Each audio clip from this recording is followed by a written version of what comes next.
This bold, brash and battle-hardened US general rampaged through the battlefields of North Africa and Europe during World War II.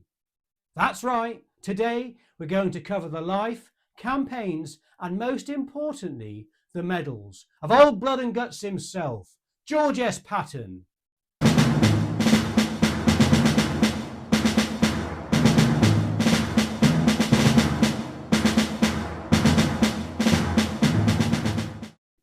Recording this video has been a challenge, as by quoting Patton in order to capture his flamboyant personality, I've had to incorporate some colourful language. Usually I try and avoid profanity, as the way I see it, by watching my video you're almost inviting me into your home or living space, and therefore I don't want to disrespect that by effing and jeffing all over the place. However, because of Patton's potty mouth, I have had to incorporate some of that in this video, so it's just a heads up. Looking at the generally accepted ribbon bar for Patton, we can see 6 decorations for gallantry or distinguished service, some awarded multiple times, a wound award, a civilian bravery decoration, 6 service or campaign medals, and finally 13 foreign awards. Clearly we would have a very long video if we covered all of the general's medals in detail, and we've covered many of these before, so I'm going to dive into 4 arguably more exotic specimens in more detail as we go through his life and career, and then summarise the rest of the awards at the end. Born on the 11th of November 1885, George Smith Patton Jr. came from a family of predominantly British and Scots-Irish descent, with a dash of French heritage.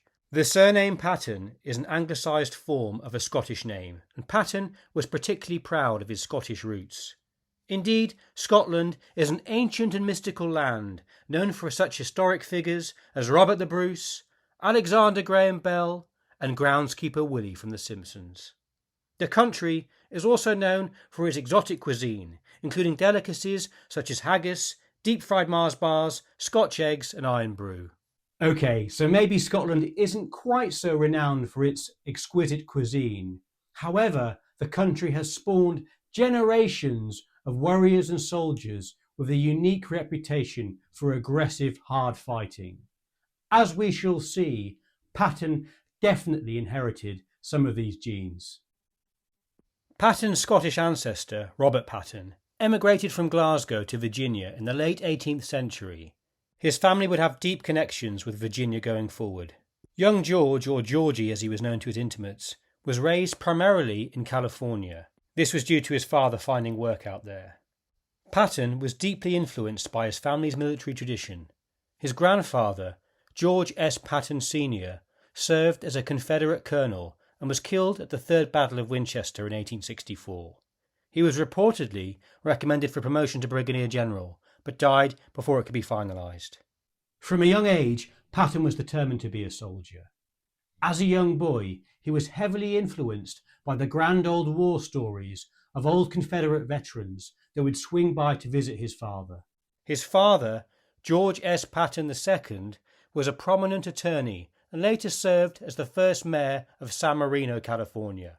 Patton began his formal military education at the Virginia Military Institute for 1 year, before transferring to the United States Military Academy at West Point, where he graduated in 1909.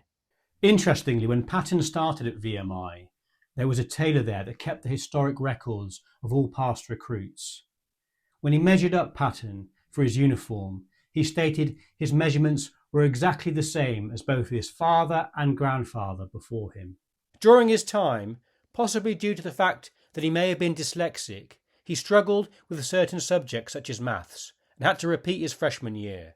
Academically, he was an average performer and he graduated 46th out of 103 cadets, although he did excel at military drill and history.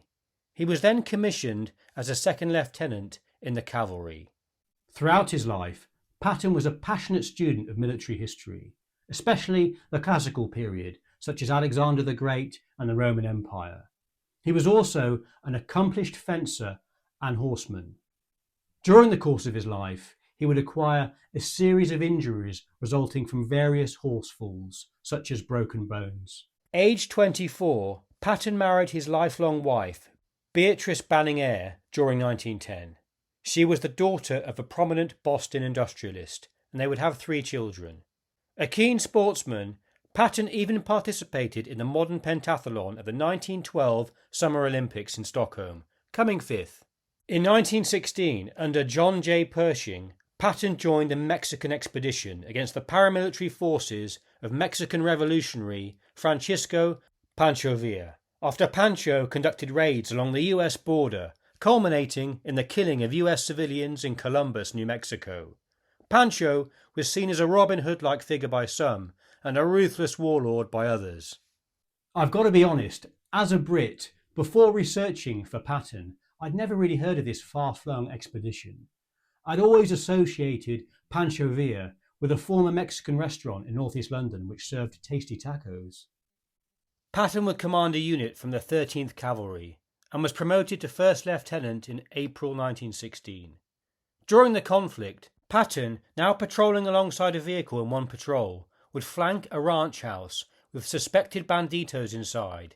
Charged by 3 of these men on horseback, Patton fired at them, but ran out of bullets and had to reload his single ivory-handled pistol under fire. Luckily for Patton, his comrades opened up, preventing him being overwhelmed. Although reports differ, Patton allegedly killed up to 2 of the men out of 3, and he swore never again to go into combat with just 1 pistol. Patton carved 2 notches into his pistol to represent him taking out the banditos, and he was known in the media as the Bandit Killer.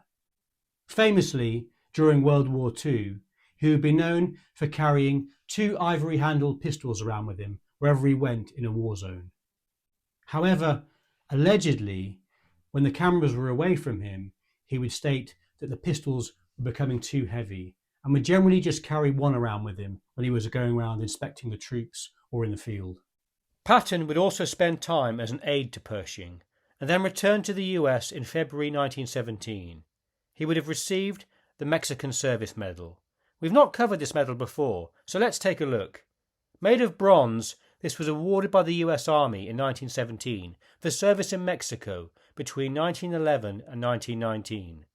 The medal was awarded only once, with no service stars for multiple engagements. The obverse shows an engraved yucca plant with the inscription Mexican Service 1911 to 1917. The reverse states United States Army for service, and a bald eagle holding a trophy of arms in its talons. There is a US Navy version with a different obverse too. The ribbon has a blue central stripe, adjoining yellow stripes, and on the edges narrow green stripes.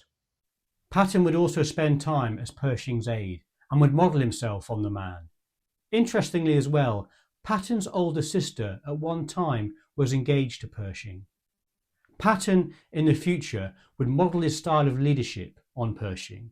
That included bold, decisive decision-making and an emphasis on discipline and appearance, always trying to appear as immaculately as he could. Patton was promoted to temporary captain in May 1917, later made permanent in 1920.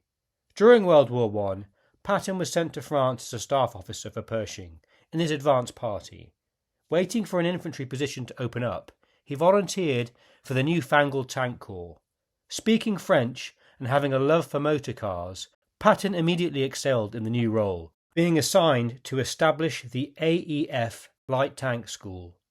At this time, the US primarily used Renault FT light tanks, a French design. Promoted to temporary colonel by the end of the war, a hands-on officer, many times he even drove the vehicles himself due to an initial lack of trained drivers. He visited factories, made recommendations, and taught tank doctrine and tactics to his men. In September 1918, Patton, leading his tanks from the front, first saw action at the Battle of Saint-Mihiel. I think that's how it's pronounced. Apologies if I'm wrong. Whilst leading his men and trying to encourage them to take a German machine gun position, he was shot in the rear. Apparently, he was turning around to encourage his men when a German sniper or rifleman shot him. His life was saved by his orderly, PFC Joseph Angelo, who would later receive the Army Distinguished Service Cross. Patton would also be awarded a Silver Star for his actions during the engagement for multiple acts of bravery and inspirational leadership, even shoveling out mud with his staff at one point to keep the tanks moving. So I believe on that same day, Patton for the first time met a 38-year-old brigadier general called Douglas MacArthur. As the two men stood talking through the middle of a German artillery barrage, everyone else ducked around them and crawled for cover. But the two men just carried on talking as normal and ignored it. Reportedly, according to Patton, at Pershing's Staff Office HQ, staff officers later joked about Patton being shot in the rear end. Pershing interrupted, stating, "It wouldn't bother any of you, because you all sit on your butts all day for so long that they are calloused and the bullets wouldn't penetrate." As Patton recuperated in hospital, the war was declared over on his birthday, the 11th of November. Patton was disappointed, as he thought he had not had time to really make his name. With a shrinking army in peacetime, he would now revert in rank again to a more junior officer. For World War I, we know he initially received the US Victory Medal, Silver Star, Croix de Guerre of both France and Belgium, his first Distinguished Service Medal for setting up the tank school, and a Purple Heart. His Silver Star was later upgraded to a Distinguished Service Cross. During the interwar years, Patton had periods of depression and heavy drinking. He became known for enjoying a mixed drink called the Armoured Diesel, which typically included bourbon, whiskey, scotch and white wine, sometimes with shaved ice, sugar and lemon juice. With his Scots-Irish heritage, he was also known to enjoy the wee dram or three of whiskey. Promoted to Major in July 1920, Patton became a strong proponent of mechanised and armoured warfare, seeing the tank as a revolutionary weapon. However, in the 1920s, tanks were once again rejected by the US military, who considered them a one-off novelty, and that horses would be back in vogue. The head of the cavalry even forbade the word tank at one point, with armoured vehicle or armoured car being the stated term. In 1923, while on leave with his wife in Salem, Massachusetts, Patton rescued 3 teenage boys whose boat had capsized in squally weather. He was awarded the Silver Life-Saving Medal by the US Coast Guard for this heroic act. These civilian awards are either in gold and silver with differing ribbons and were awarded by the Coast Guard. Established in 1874, this medal is one of the oldest in the USA. They are not classified as military decorations and can be awarded to anyone. The Silver Life-Saving Medal may be awarded to an individual who performed a rescue or attempted rescue where the circumstances do not sufficiently distinguish the individual to deserve a medal of gold, but demonstrate such extraordinary effort as to merit recognition. Around 1900 of these silver medals have been awarded since its inception. On the obverse is a man struggling in a heavy sea. Hovering above him is the figure of a woman offering to help him with one end of a long scarf. The ribbon is a wide central stripe of grey, narrow white stripe and blue edges. The centre of the reverse of the medal is blank and encircled by a laurel wreath tied at its base with a bow. The wreath is contained within a raised border which bears the inscription in raised letters, "A testament of heroic deeds in saving life from the perils of the sea." At the bottom of the medal, separating the beginning and ending of the inscription, is a stylised laurel wreath. As a keen student of military history, clearly, if Patton was around today, in addition to his pair of fighting pistols, he would most certainly have a copy of Clasps of Courage to hand. If you're drawn to medal collecting, stories of heroism and battle grit, then this is the book you don't want to miss. The Amazon link is in the channel description. Patton spent the 20s and 30s in various staff and training positions, including at Fort Myer, Virginia, and further developed armoured warfare doctrine. During this time, Patton developed relationships with other future World War II leaders, including Dwight D. Eisenhower, who he met at Fort Meade immediately after the war, and with whom he shared ideas on mechanised warfare. Enthusiastically, the pair wrote several articles about tanks and tank warfare, until essentially being told to shut up by the top brass, as there was no more money in the budget from 1920 onwards for armour.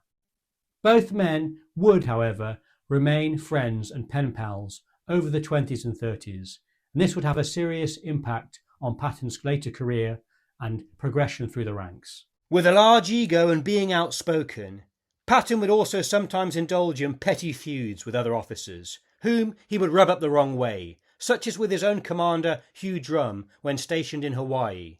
This one was started by Patton's public profanity at a polo match, aggravating the general. Patton achieved the rank of Lieutenant Colonel in 1934 and Colonel in 1938. As the US expanded its forces ahead of World War II, He was again promoted to Brigadier General in 1940 and Major General in April 1941, where he took command of the 2nd Armoured Division. He established a tank school in the desert in the western USA to prepare the units for Operation Torch in North Africa. A darling of the media, during Louisiana manoeuvres he made the front cover of Life magazine. Patton was known to oversee training manoeuvres from atop a tank painted red, white and blue. When World War II finally broke out for the Americans in December 1941, Patton was eager for action. He was allocated to the European and North African theatre of war. Understanding his unique skill sets and needing aggressive leadership, Patton was selected by Marshall and Eisenhower as one of 3 corps commanders for Operation Torch, landing in Morocco in November 1942. With his brash, eccentric flair, reportedly, whilst disembarking on the beach with the Western Task Force, during a consultation with British liaison officers, Patton pulled out his .357 Magnum and shot at a local Moroccan who was trying to steal a discarded rifle on the beach. The man dropped the rifle and ran off. Patton took Casablanca from the Vichy French in 3 days. The Sultan of Morocco was so impressed that he presented Patton with the Order of Ouissam Alaouite. The Order of Ouissam Alaouite, established in 1913, and is a military decoration in Morocco which is bestowed by the King upon those civilians and military officers who have displayed heroism in combat or have contributed meritorious service to the Moroccan state. It's awarded in 5 classes: Grand Cordon, Grand Officer, Commander, Officer and Knight. It was awarded frequently to US military personnel who had participated in the planning and execution of Operation Torch. For Patton, it supposedly came with the citation, "The lions in their dens tremble at his approach." Interestingly, Colin Powell is also a recipient of this decoration. The ribbon is a shade of orange, even described as pumpkin-covered. Known for his dislike of rear echelon staff officers, Patton once stated before an attack near Gafsa, "I expect to see such casualties among officers, particularly staff officers, as will convince me that a serious effort has been made to capture this objective." Capturing key coastal cities, Patton's corps consolidated their positions. After the defeat at Kasserine Pass, he was then tasked to take over the demoralised Second Corps. Very quickly, he returned it to efficiency and raised morale, taking it to victory later in Tunisia. He was promoted Lieutenant General in March 1943. He was then put in charge of the US 7th Army for the Invasion of Sicily, known as Operation Husky. Here's where his feuding with fellow prima donna British General Montgomery started. Patton despised Montgomery, which led to a rivalry and distrust between the two men for the remainder of the war. It didn't help that Patton captured Messina just ahead of Monty. In Sicily, he received a 2nd Silver Star for leadership and bravery. During the campaign, Patton faced criticism for slapping 2 soldiers suffering from battle fatigue, an incident that nearly ended his career. When news of these incidents leaked out to the media back home, there was outrage and calls for Patton to resign. Eisenhower, however, recognised Patton's unique leadership skills and that his aggression would be needed in the next phase of the war planned for Normandy and France. Therefore, during this crisis, Eisenhower essentially provided top cover and critical support for Patton and prevented him being disgraced and packed off home. In Sicily, Patton ultimately earned a reputation for aggressive tactics, strict discipline, and rapid manoeuvre. Woe betide any soldier who had a slovenly appearance and was caught by Patton. After the Sicily campaign, Patton was transferred to England and was used as part of the deception plan called Operation Fortitude, where Germans were led to believe Patton would lead a major invasion force in the Calais area. Psychological warfare units transmitted fake radio traffic, staged photo shoots of Patton inspecting fictitious units, and even deployed blow-up tanks and other equipment around the south coast to fool German reconnaissance craft. Once the real D-Day invasion succeeded in Normandy, Patton was brought back to the front line to command and took over the Third Army. When he arrived in Normandy on the 6th of July, speaking of Hitler, Patton stated, When we get to Berlin, I'm going to personally shoot that paper-hanging son of a bitch, just like I would a snake. Patton then took command of the Third Army in France and played a crucial role in the Normandy campaign by leading this formation after the D-Day landings, using rapid and aggressive tactics to break out and drive through France during Operation Cobra. Addressing his troops, Patton stated, "Now I want you to remember that no bastard ever won a war by dying for his country. You win it by making the other poor dumb bastard die for his country." His old command, which was shaped by Patton himself, the 2nd Armoured Division, played a crucial role in the fighting. It was known as Hell on Wheels and prided itself as a hard-drinking, hard-fighting formation. The tankers looked down on the infantry, who they called the Does. Although these tankers were considered loose cannons and a disciplinary headache at times, a bit like Patton, their gung-ho attitude was exactly what was needed in exploiting the opportunities provided by Operation Cobra. Those 2nd Armoured chaps seem like the army equivalent of those daredevil, devil-may-care, Navy swashbuckling submariners that we've covered before. Fighting in Normandy in 3 summer months, the Wehrmacht lost nearly 240,000 troops as casualties, with another 200,000 captured. American casualties, with many coming from Patton's men, were nearly 126,000. In addition to over 16,000 Allied airmen supporting the operations, another 84,000 or so were suffered by the British, Canadians and Free French and Polish forces. The fighting during this period was certainly comparable to the Eastern Front.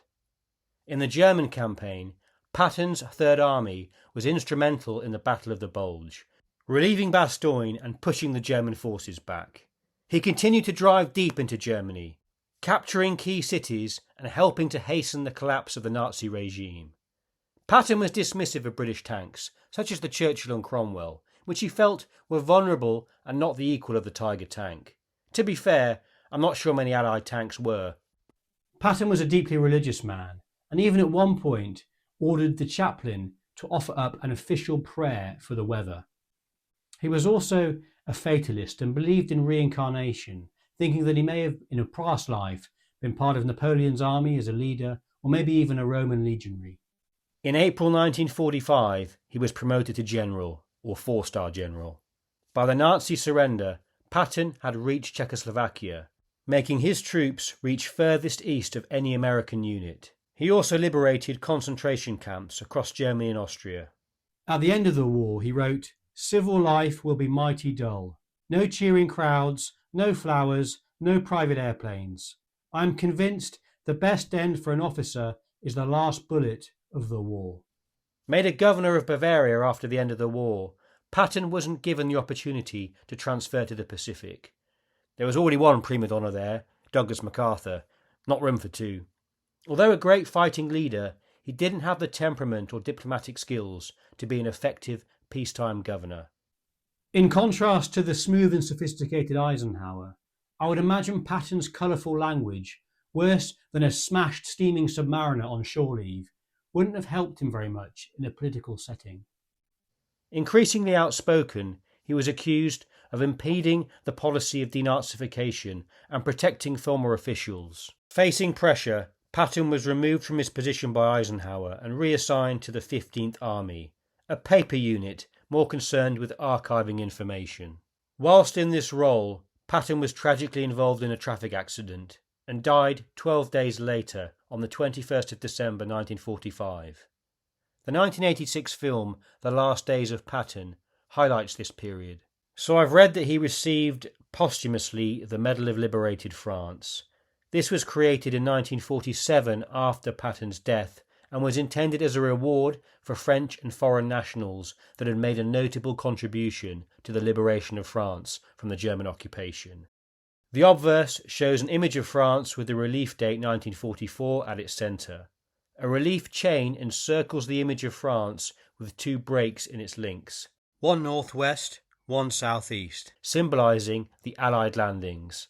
The reverse shows the relief inscription La France à ses libérateurs, France to its liberators, along the upper and lower circumference. In the centre are fasces, and the initials RF. The ribbon shows the colours of the rainbow. I've seen various versions of Patton's decorations and ribbons, including this portrait. However, it seems to me the most up-to-date version, including awards after his death, is the Wikipedia Patton. Even so, I would be hesitant to say it's the final ribbon bar.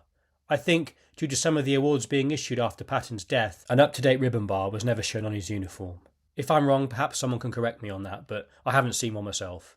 So this is my best shot.